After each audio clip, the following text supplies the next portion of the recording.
क्योंकि BJP RSS का 2024 का जो लक्ष्य है वो संविधान बदलने का लक्ष्य है।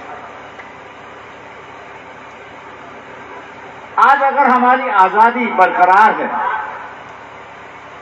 हमको जो इज्जत बख्शी दी जा रही है, हम पर से कोई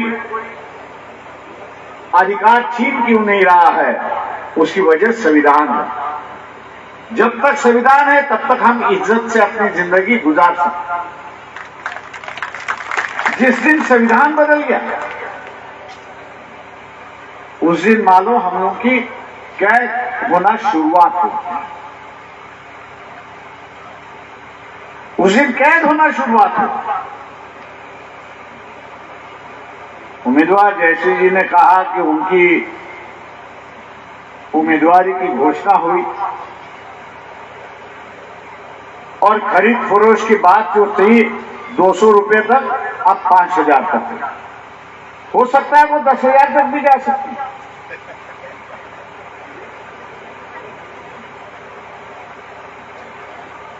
हो सकता है 10,000 भी जा सकती है। उसकी वजह यह है कि रिपब्लिकन पार्टी जो है एक संदेश देती है, आजादी की संदेश देती है, लड़ने का संदेश देती है, अपने अधिकार की हिफाजत करने की संदेश देती है। और यही एक पार्टी है कि जिसको आज तक बीजेपी कैद ना कर पाई। कांग्रेस के नेता है, कांग्रेस के नेता है सोनिया गांधी से लेके राहुल गांधी तक, इनको ईडी ने बुलाया नहीं बुलाया मुझे बताओ। सोनिया गांधी पुलिस स्टेशन गई या नहीं गई? गई है ना। राहुल गांधी पुलिस स्टेशन गए या नहीं गए? अब इनका मदारी कौन है?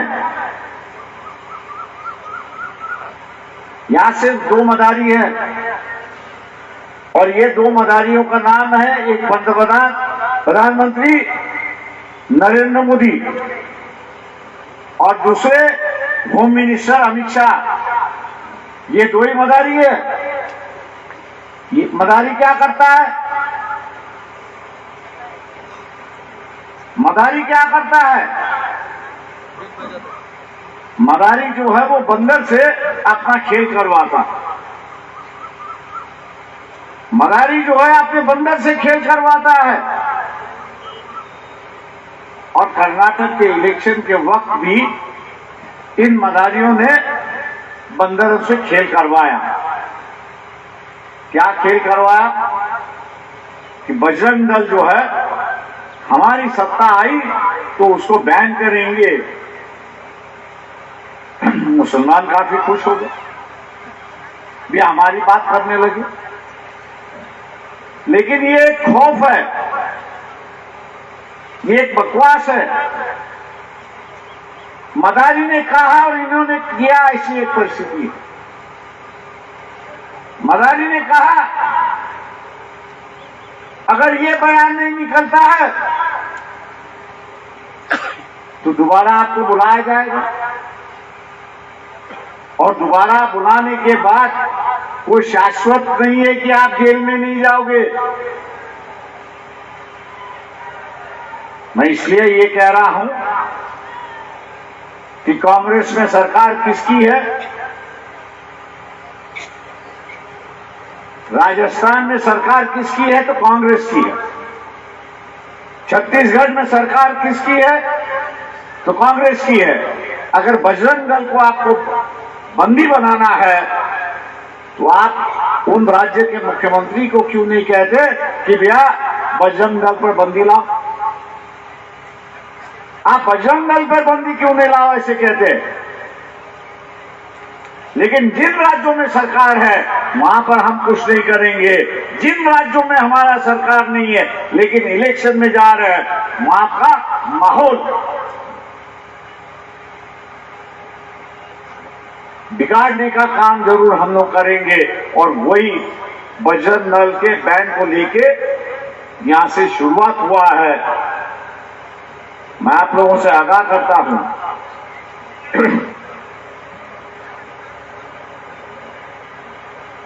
कि जब तक राजनीति में अंबेडकरवादियों की शक्ल नहीं दिखती, बाबा साहब अंबेडकर, महात्मा फुले, ज्योतिबा फुले, इनके विचारों की शक्ल जब तक नहीं दिखाई देती, तब तक हम लोग संविधान बचा नहीं पाएंगे। तब तक हम लोग संविधान नहीं बचा पाएंगे।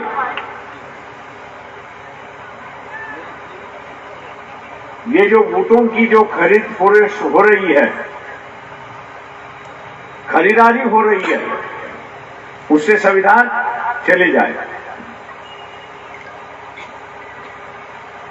आज यहां जितने बैठे हुए हैं वो कभी स्कूल में नहीं जाएंगे, वो कभी कॉलेज में नहीं जाएंगे, आधी उम्र के हो चुके, इसलिए नौकरियां करके इंतजार कर रहे हैं अपने आखिरी दिनों का।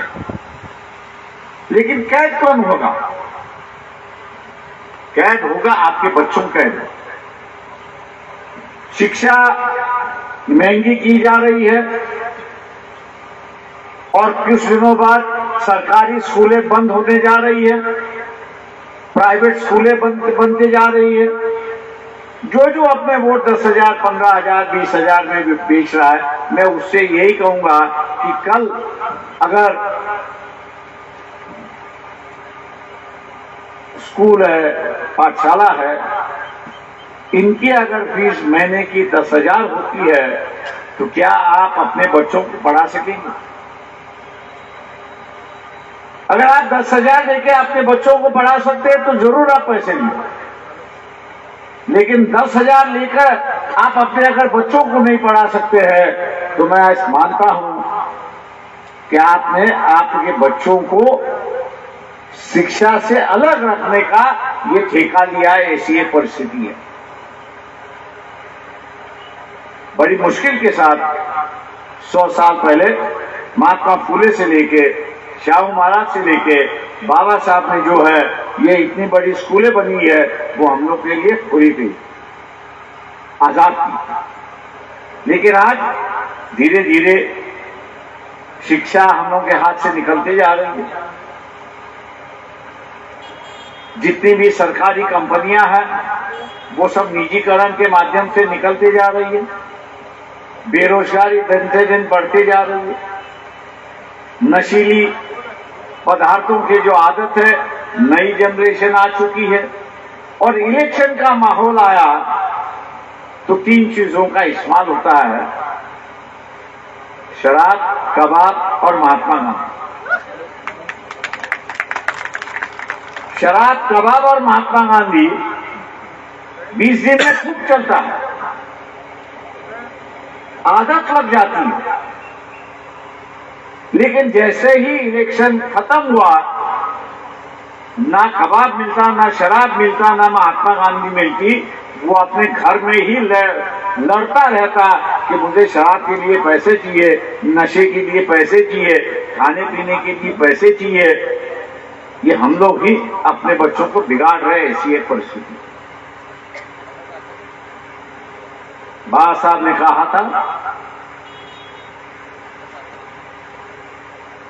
कि अपनी एक पहचान होनी, और अपनी एक पहचान बनानी है तो हम लोग को इज्जत से रहना होगा। अपने को इज्जत से रहना होगा। आज मैं हर किसी को पूछता हूं, पिछले साल भी इलेक्शन हुआ, 5 साल पहले, उसके 5 साल भी इलेक्शन हुआ। आपकी जिंदगी में कोई बदल आया? नहीं आया। क्यों नहीं आया? उसकी वजह है कि जिसको आपने वोट दिया, आप उसके पास गए तो वो कहता है थोड़ी फोकट में आपने वोट दिया, मैंने तो आपके वोट खरीदे।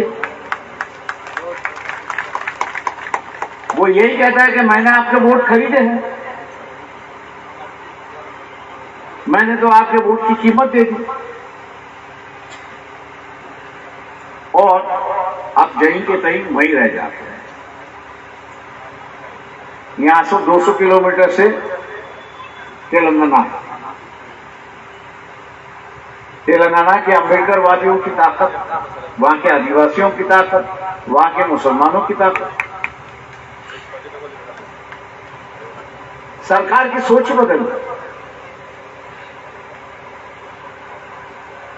उन्होंने कहा कि आपको सरकार में बैठना है तो हम बिठाने के लिए तैयार हैं,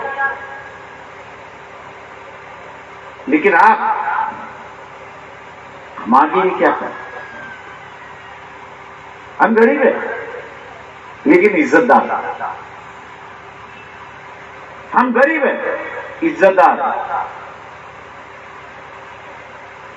आप हमको इज्जत से रहने के लिए क्या सुविधा दोगे ये बता।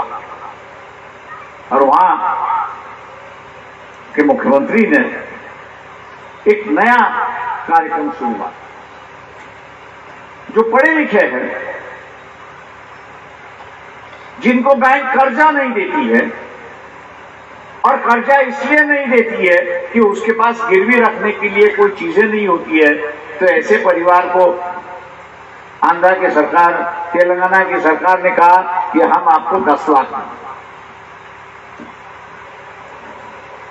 10 लाख देंगे, आपको रिटर्न नहीं करना है, अनुदान देंगे। मैं अभी 14 अप्रैल को बाबा साहब की बड़ी मूर्ति के उद्घाटन पर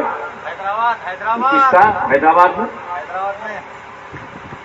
और वहां ऐलान किया, चाहे वो आदिवासी हो, शेड्यूल कास्ट हो, मुसलमान हो, ओबीसी हो, उनमें से 1,25,000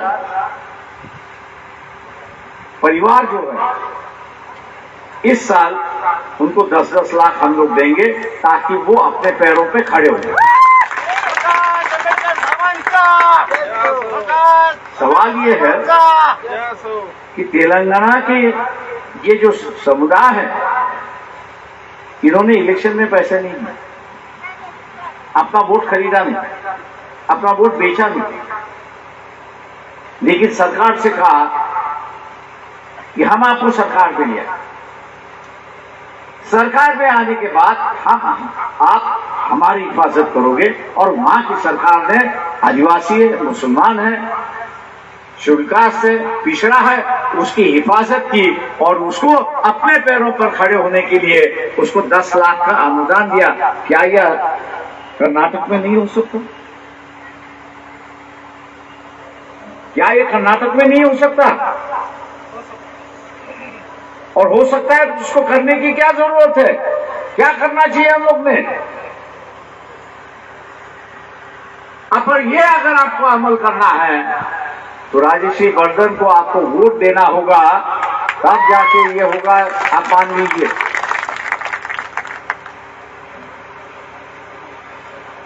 तब जाके सरकार सोचेगी। आज एक कॉन्स्टिट्यूंसी से बगावत हुई है, एक क्षेत्र से बगावत हुई है। अगर हम लोग ने इनका ख्याल नहीं किया तो अगले 5 साल के बाद हम लोग कहीं दिखाई नहीं देंगे। डर की वजह से वो आपका विकास करना शुरुआत कर।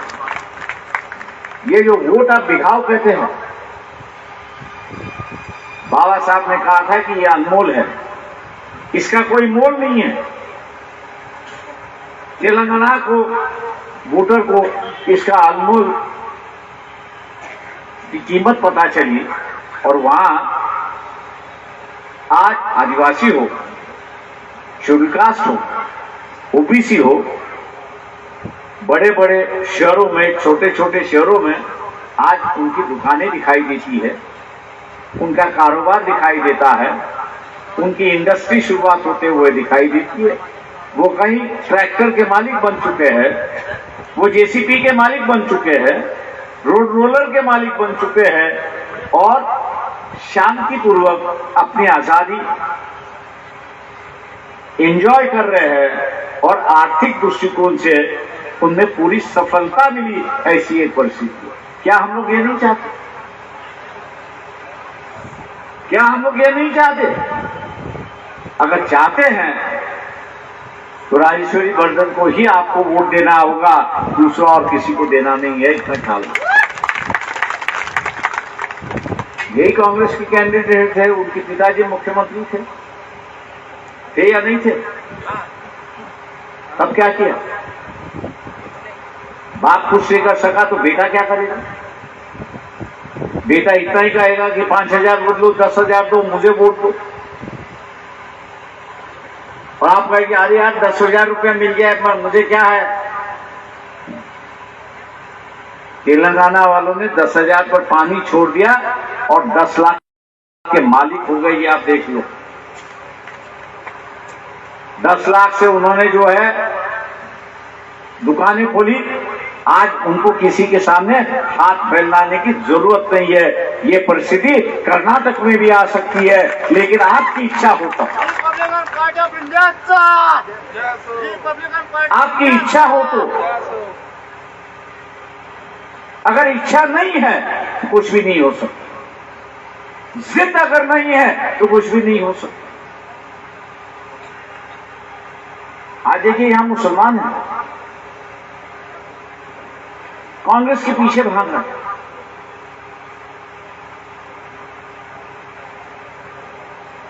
उसको और कोई दिखाई नहीं देता।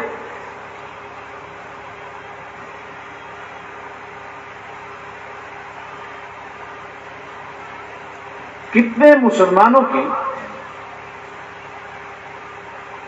गोश्त से लेके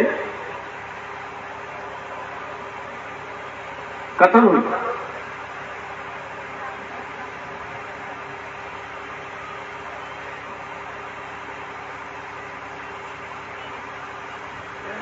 लेकिन एक भी जगह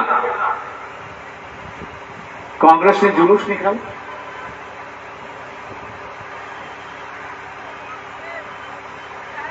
एक भी जगह अगर कांग्रेस ने जुलूस निकाला हो तो मुझे बता दो। कई कांग्रेस वालों का जुलूस नहीं।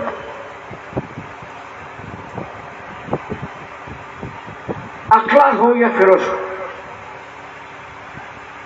लड़ने के लिए मानवतावादी संगठन या विरोध करने के लिए मानवतावादी संगठन आए, लेकिन मुसलमानों का रवैया देखा। मुसलमानों का रवैया क्या रहा?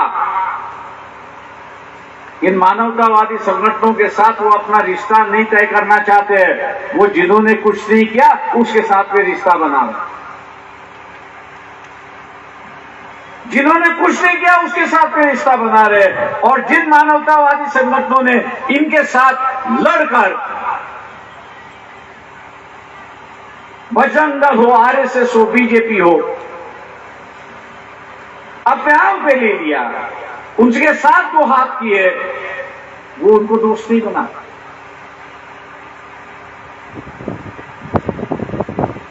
ये जो गलत तरीके का राजनीति चली है, इस पर मुसलमानों ने सोचना चाहिए। आज अल्लाह के नाम पे, मोहम्मद पैगंबर के नाम पे, मस्जिद के नाम पे दंगे फसाद। कांग्रेस ने कानून बनाया ये मस्जिद को लेके, मोहम्मद पैगंबर को लेके, या किसी हिंदू देव देवताओं को लेके अगर कोई भी तौहीन करता है, गलत लफ्ज इस्तेमाल करता है, तो हम उसको 5 साल के लिए सजा देंगे, 10 साल के लिए सजा देंगे। ऐसा कानून बना है तो नहीं बना? क्यों नहीं बना? आप कभी कांग्रेस वालों से पूछोगे कि भैया क्यों नहीं बना है?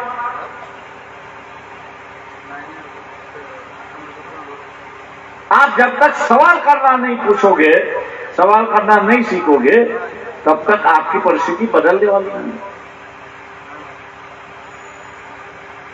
आपकी परिस्थिति बदलने वाली नहीं है। मैं मुसलमानों से कह रहा हूं,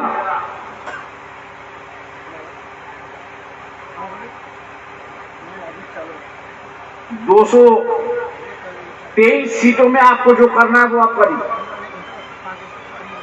223 सीटों में आप जो है वो कांग्रेस को वोट दीजिए, मुझे कोई एतराज नहीं। लेकिन ये जो बसवा कल्याण कॉन्स्टिट्यूंसी जहां पर जयश्री वर्धन है, रिपब्लिकन पार्टी की उम्मीदवार है, अगर उसको आप वोट देंगे तो बाबा साहब ने जो संविधान के माध्यम से मुसलमान के धर्म की, इस्लाम के जो हिफाजत की, जो अधिकार दिया, और बीजेपी लाख कोशिश करने के बाद भी कोई आंच नहीं आ कर रही है, उसकी वजह यह है कि बाबा साहब के विचारों में इतनी ताकत है कि बीजेपी उसके सामने झुक जाती है और दूसरा कोई। इसलिए यहां के जो मौलवी है, आलिम है, काजी है,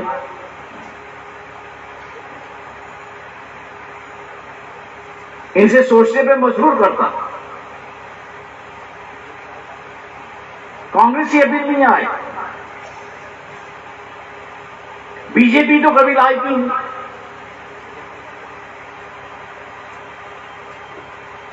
मस्जिदों की, मोहम्मद पैगंबर की, और उससे जो दंगे होते हैं उससे अगर रोकना है तो आपसे वादा करता हूं, जयश्री वर्धन अगर जीत के गई तो पहले ही सेशन में जो कोई तौहीन करेगा, जो कोई गलत लफ्ज इस्तेमाल करेगा, दंगे फसाद करने की कोशिश होगी, उसके लिए कम से कम 5 से 10 साल की सजा हो, ऐसा कानून वो खुद असेंबली में वहां पर पेश कर। अब मुसलमानों को तय करना है। मैंने कहा कि 223 सीटों में आपको जो करना है वो कर लो, उसमें मैं कुछ नहीं कह रहा हूं।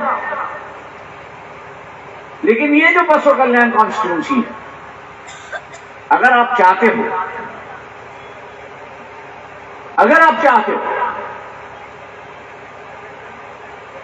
कि ऐसा कानून आए तो जयश्री जी को वोट दीजिए, या जिस कांग्रेस कैंडिडेट के पीछे आप जा रहे हो आप उससे लिखित लो, कि जीतने के बाद भी ये बिल मैं इंट्रोड्यूस करूंगा असेंबली में। अगर वो लिखित दे रहा है तो आप उस पर विश्वास करिए, अगर वो लिखित नहीं दे रहा है तो आप जो है जयश्री को ही वोट दीजिए। ये मैं ऐलान मुस्लिम समाज से यहां पर कर रहा हूं।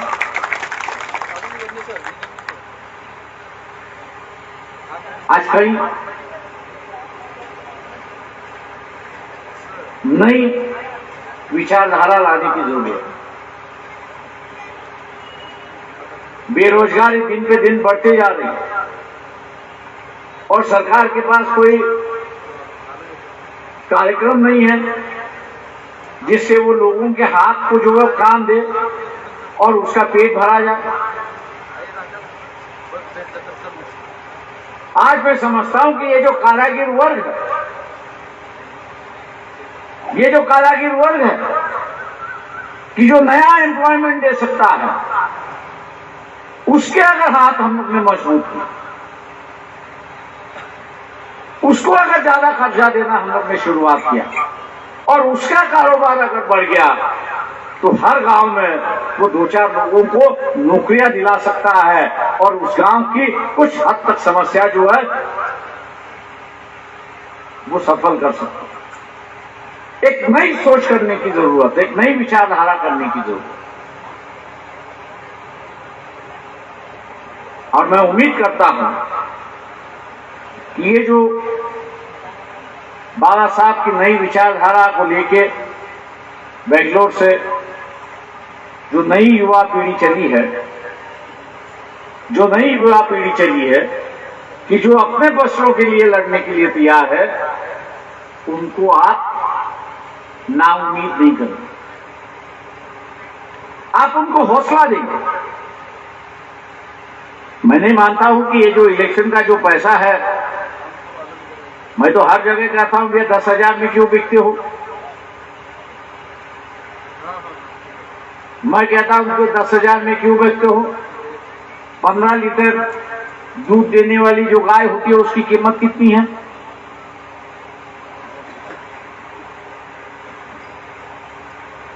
15 लीटर हर दिन जो दूध गाय देती है 15 लीटर, उसकी बाजार में कीमत कितनी है? 1 लाख। हाँ, तो आप उनसे कहिए कि 1 लाख दे दो मुझे, अगले साल बेचने की नौबत नहीं आएगी। ये थोड़ा व्यापार तो करना सीखो, व्यापार करना सीखो। उसको आमदार होने की जरूरत है, उसको इलेक्टेड मेंबर होना जरूरत है। आपकी जरूरत क्या है? 1 लाख। आप उससे कहना चाहिए भाई तुझे चुनना है तो मेरी जरूरत 1 लाख है तो दे दे। हम लोग व्यापार भी करना नहीं सकते, सौदा भी करना नहीं सकते। उसने कहा, हमने हाँ कह दिया। आप उससे कहो कि हमको 10,000 भी नहीं चलते, 1 लाख चाहिए। सवाल ये है, ये उसने कहीं अपनी तिजोरी से निकाला हुआ पैसा नहीं, ये उसने कोई अपनी तिजोरी से निकाला हुआ पैसा नहीं है। ये पूरा काला धन है, ये पूरा काला धन है। पुलिस यहां पर बैठी है और जिसको जिसको अपनी गरीबी दूर करना है, जिसको जिसको अपनी गरीबी दूर करना है, मैं उनसे कह देता हूं कि पुलिस से शेक हैंड कर लो। मैं कह रहा हूं कि पुलिस से शेक हैंड कर लो, और जो पैसे हाथ में आएगा उसको लूट लो। 10% पुलिस से कहिए कि रिकॉर्ड पर दिखाएंगे, बाकी का जो 90% बचा है, 45% आपका, 45% हमारा। गरीबी दूर हो गई। जिसको आपने लूटा, जिसको आपने लूटा वो पुलिस कंप्लेन करने नहीं जाएगा। जिसको आपने लूटा है वो कंप्लेन करने नहीं जाएगा, क्योंकि पहला पुलिस सवाल पूछेगा, भैया ये कौन से बैंक से लिया है ये तो बता, ये काला धन है। आज सोनिया गांधी को क्यों, आज राहुल गांधी को क्यों खड़गे जी को क्यों बुला? ईडी कहती है कि तुम्हारे पास काला धन है। ये काला धन कहां से लाया? वैसे काले धन को लूटने में कोई हर्ज नहीं है, कोई हर्ज नहीं है। सिर्फ इतनी हर्ज है कि पुलिस के साइड में शेक हैंड होना चाहिए। पुलिस के शेक हैंड के बिना किसी को लूटना नहीं। और पुलिस जो है पूरी मदद आपको करे कि वो भी तरस गए, इस काले धन से वो भी तरस गए, इसलिए आपको पूरी मदद करेंगे। इसलिए ये जो काला धन बांटने वाले जो है, उनसे डरने की बात नहीं, वो कुछ कर भी नहीं सकेंगे। आपने ले भी लिया और उसको वोट भी नहीं दिया तो भी वो कुछ नहीं कर पाएगा। अगर उसने कहा तो आप पुलिस वाले से कहिए कि इससे कितने लोगों को बांटा और ये पैसा कहां से आया। वो जब तक अपना सोर्स नहीं बताता तब तक एफआईआर नहीं होता, ये आप मानते हैं। और इसलिए डरने की कोई बात नहीं है, डरने की कोई बात नहीं है। इस देश की पूरी सत्ता हम लोग भी चलाते हैं। ये 5 साल के लिए हम लोग किसी को चलाने देते हैं, 5 साल के बाद अगर नहीं रहा तो उसको हम लोग किक आउट कर सकते हैं, उससे डरने की क्या। और इसलिए मैं जाते जाते इतना ही आपसे कहूंगा कि ये लड़ाई अपने बच्चों की लड़ाई है, इसका एक ख्याल।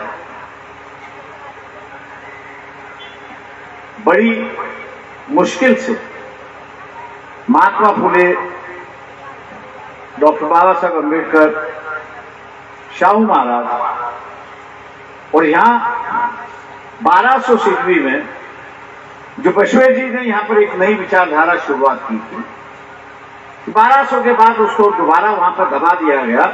उसको दोबारा उभारने का काम जो है महात्मा फुले, शाहू महाराज और बाबा साहब ने किया है, वो दोबारा इस देश में दबेगा नहीं, मिटेगा नहीं, इसकी जिम्मेदारी हमको लेनी है।